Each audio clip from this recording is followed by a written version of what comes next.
He is an absolute vapor trail. Springboarding Oh, into whoa, action. what a move. Devastating neck trauma, dislocated shoulders, and pyrotechnics gone seriously wrong. Today, we're reacting to some of the most brutal, career-threatening injuries ever seen inside a WWE ring. Let's dive right in.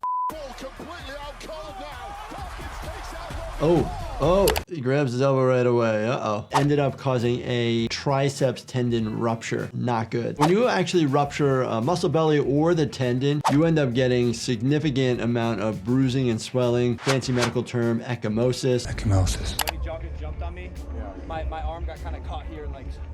A full rupture of a tendon needs to be surgically repaired. Your tricep, it's 3 muscle heads, but they all come into one tendon attaching down here on your elbow. Woo, look at all that bruising. Oh my gosh. You're seeing it change colors here. And that just happens as the body is breaking down the blood cells. The tissue starts to change a little bit of color. But this was initially probably very black and blue to start out with a lot of swelling. We see Bronson Reed bulldozing the pile to break up the pinfall attempt and immediately looking at his right arm. I hate to speculate, obviously not being medical professional. Right in the antecubital fossa, you can feel your big ropey bicep tendon coming down over the joint, attaching onto the forearm itself. When somebody actually ruptures that, it is gone. It's empty, it's soft. To have a better function of the arm, you need to have it reattached. He is an absolute vapor trail.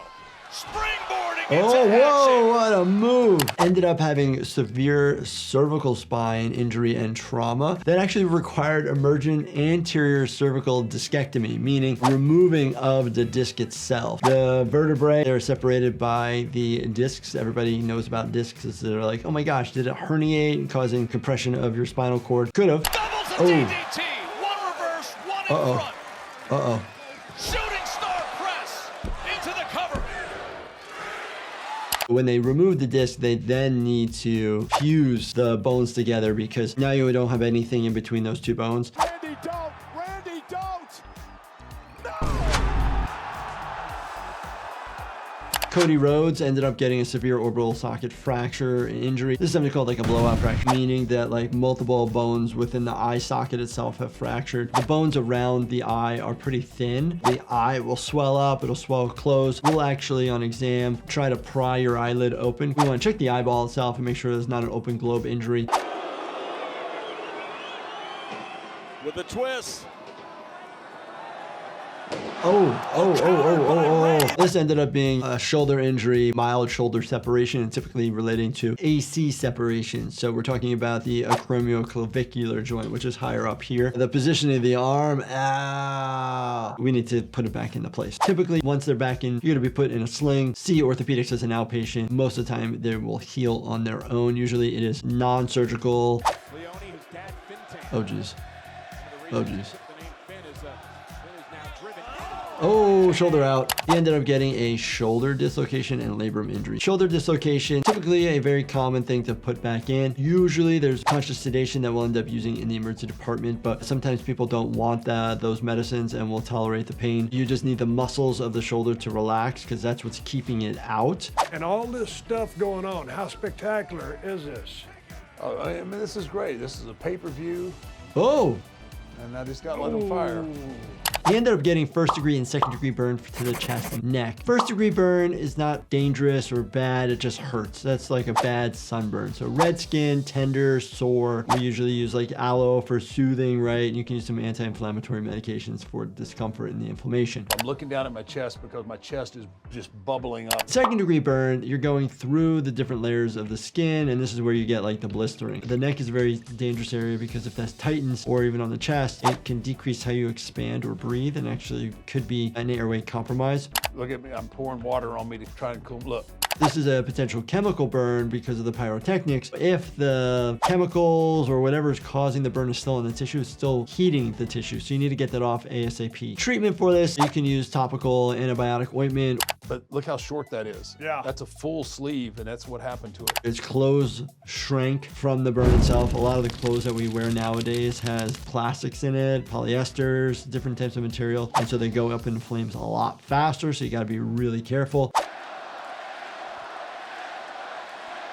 Oh, Amore falls face first, right into the rope. Oh, big whiplash. A lot of times we see whiplash injuries related to car accidents. This is a similar event. You can have neck injury as well as head injuries. Quick snapping of your cervical spine. A lot of people end up having just muscles of the cervical spine causing a lot of pain and discomfort. Sometimes you can actually have different fractures of the spinous processes or the vertebral bodies. The big smack to your head. You can have a concussion, you can lose consciousness or not. Concussion is basically when you're having neurologic symptoms relating to head injury and traumatic brain injury, the brain rattling around in there. Symptoms would be headache, dizziness, lightheadedness, nauseous, vomiting, maybe some visual changes. Oh. Ow. Watching these wrestlers take body smashing hits reminds me, recovery isn't just for the pros. Did you know that deep sleep is where your body repairs muscles, tissues, and even hormones? That's where Do Not Disturb by my company, Life Happens, could come into play. Check it out at lifehappens.com or on Amazon. I mean, getting caught off guard and somebody just flying through the air tackling you is going to hurt a lot.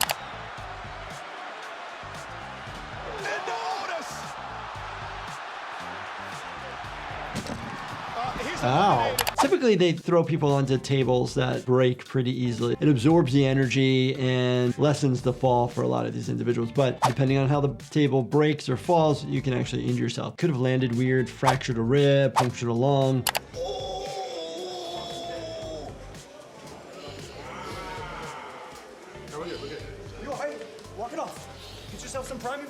You see this injury to where almost the top layer of his skin is just sloughed off. There's not much to do. It's not like you can suture that back in place. That's going to be dead tissue.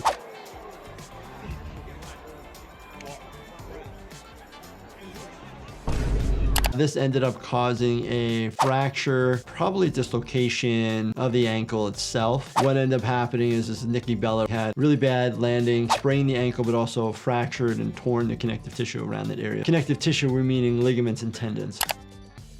Oh, ouch. Take a look at that left ankle. Oh, there we go. Coming in on that lateral side, going more medial and having that stress on the inside. When we see bad fractures, we actually call them trimalleolar fractures. And usually when you have those, then you also have dislocations because the connective tissue can't support it anymore. And so we'll have to have a surgeon repair it. So same here. If it was so bad, you're going to need some hardware to support it.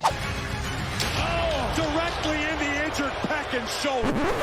Wow. So, okay, obviously taking a lot of injuries to that right shoulder. This is just ruthless. This is gruesome. Oh, you see a significant amount of bruising. Ecchymosis. When you have that amount of bruising, most likely you've actually ripped muscle. So we see this in the emergency department. More often we see like bicep ruptures. Sometimes we see pec ruptures as well.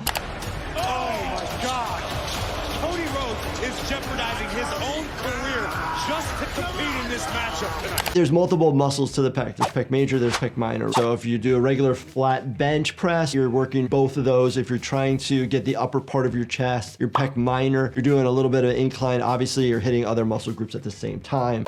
He didn't deserve this, Cole. No man deserves this. The classic smash onto a table in wrestling. Obviously, it's a table. It hurts. Well, it hurts. If you're smashing somebody on their back, the biggest thing you worry about is fractures. Your fractures to the spinous process, which is the bone that you could feel sticking out your back on the midline, which has to do with different attachments of different muscles and tendons. I've been in contact with Jerry all week. He's feeling better. He hopes to be back with us next Monday night on Raw. Obviously, you worry about like different types of fractures around the spinal cord, the laminae, the pedicles, the condyles, all the vertebral bodies. Well, I've got some new medical information on Jerry the King Lawler that just came in a few moments ago. We understand that Jerry Lawler has bruised ribs. Bruised ribs suck. Bruised ribs feel like broken ribs. And it's just because there's inflammation, swelling, and every time you take a breath, they're moving. It's not like when you sprain a wrist, you can just splint it. Well, with all due respect, he's also suffering from anal bleeding. Oh. What? Wow.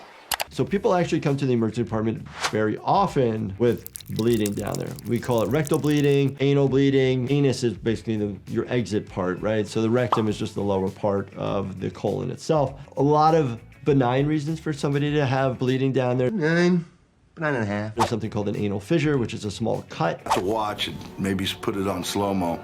but I actually did rip his ear off. And I felt back, and, whoa, that bad boy's gone, you know, it's gone. And so the referee picked up my ear. What? You see it drop on the ground. Oh my gosh. So hopefully they were able to reattach it quickly by a plastic surgeon. Ears bleed, obviously. They are cartilage, right? We all know this, but there's tissue around it. They take a longer time to heal because of the cartilage and decreased amount of blood supply. Spoke no English and wasn't able to tell me he had my ear, but he handed it to ring announcer Gary Michael Capetta, brought it to the back, and he told Ric Flair, I have Cactus Jack's ear.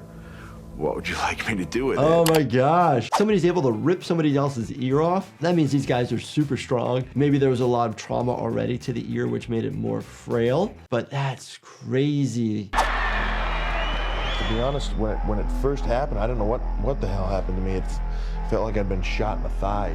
A really strong sensation here of a pop, and it, you know, that felt like electricity went up my leg, and I guess that was it tearing. The pain that he felt could be the nerve firing up, so electrical shock discomforts. I knew I seriously messed something up. Oh, interesting. Completely tore my quadricep, the front of my thigh. Your quadricep, obviously a big, huge muscle of the leg. There's 4 muscles of the quadricep, and it attaches to your patella. And then from the patella, you then have the patella tendon that attaches to your tibial tuberosity, which is that prominent bone on the lower part of your shin. Going for a move I've done a million times where Kane is on the second rope. For whatever reason, landed I just weird. Landed on the instep of my right foot. Yep. Oh. And my right knee just caved in. Sometimes we have descriptions of how people's angles of their knees are. There's varus and valgum, and this is valgum. Because of the way the angle is, you're spreading the medial aspect or the inner aspect of that right knee. They both ended up outside of the ring where Ridge tried to execute an overhead belly-to-belly suplex on Big E. But it all went wrong as Big E landed so hard on his head. The individual starts to flex head as he's being flipped, and then in that position, in the flex position, lands on the posterior aspect of the head as well as the upper part of the neck. Big E had not been able to wrestle ever since. Hopefully he's been able to walk. I don't know the outcome of this. You can literally have an internal decapitation and die immediately. If you're having fractures of the bone of the cervical spine, it just depends on the type of injury. From the ladder match, watch Jeff Hardy. Oh! Nearly decapitating. Holy crap. The way that Mercury's head snapped back. Yeah, that's real. Look how quick the blood is flowing. Hit right between the eyes, you know, the unibrow area. You can actually fracture a small bone called your lamina papricia, which is like a paper bone. Oh, there we go. Talk about lucky. An inch to the right, an inch to the left, there goes your eye. You see a significant amount of swelling in both eyes, upper eyelids, lower eyelids. That's typically due to the swelling here in the middle. They just diffusely go to either side, and that's normal. It's got to be tough for him to watch that. Once he got to the hospital, I'm assuming they probably would have got some imaging before they sewed him up. Gonna be a scar there. They probably had a plastic surgeon do it, but I would tell you most ER doctors and ER PAs and nurse practitioners are very good at sewing people because they do it every single day. Oh! Uh-oh. That is a high jump in the air and landing on that angle, snapping potentially a bone, causing injury to the spinal cord, swelling, could have some bleeding. Obviously, you can have bone fragments cause injury to the spinal cord itself. Was still moving the legs, which was good. Could have also ruptured a disc into the spinal cord as well. Most of the time when you're having a disc surgery for your neck, they're actually going anteriorly. Uh-oh. Damn.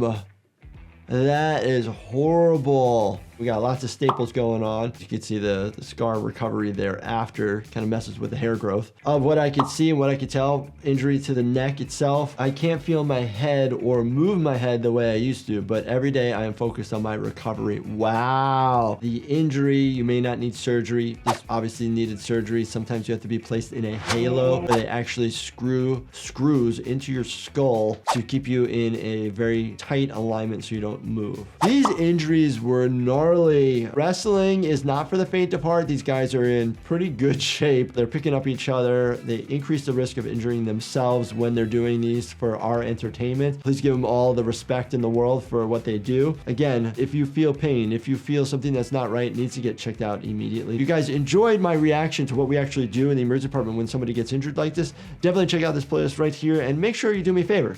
Subscribe, turn your bell notifications on, and hit that like button for me. Thank you so much for watching, and stay healthy, my friends.